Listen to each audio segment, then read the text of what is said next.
Sveiciens, šodien kārtu vētrām. Un atkal viss ļoti vienkārši, ļoti ātri, viegli gaumējams.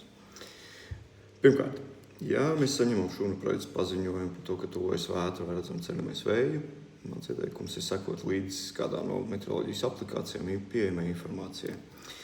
Arī varam izmantot aplikāciju 112 Latvija vai internetā 112.lv. Ja ir iespēja, paliekam telpās.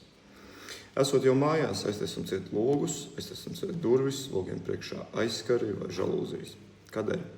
Ļoti vienkārši. Ja vējš mēdz nest pa gaisu zarus, skārda gabals vēl vis kaut ko, ja tas rāp logā, logs plīst, stikla šķembas, iespēja traumēties. Sagatavojam lukturus, sagatavojam powerbankas, sagatavojam dzeramo ūdeni, sveces. Atkal spēcīga vēja gadījumā var pazust elektrība, nav gaismas, nav dzeramā ūdens.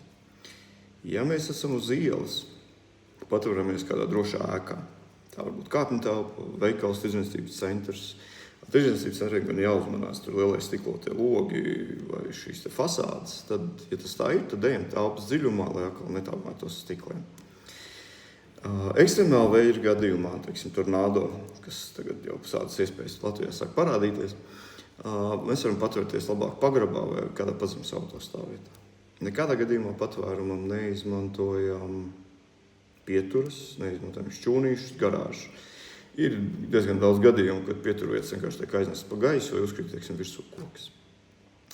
Paši arī neslēpjamies zem kokiem, nenovietojam automašīnu zem kokiem, tāpatās kā zem elektrolīnijām.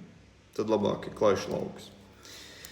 Nekādā gadījumā netuvojamies norotiem elektrības vadiem. Tur man nav jāstāsta, kāpēc. Cenšamies arī spēcīga vēja laikā nepārvietoties ar velosipēdiem, ar skūteriem un ar automašīnu. Ja tomēr jūs esat braukuši ar automašīnu, virsū uzgāžās koks, jūs paši netiekat ārā, zvanam 112, gaidām palīdzību.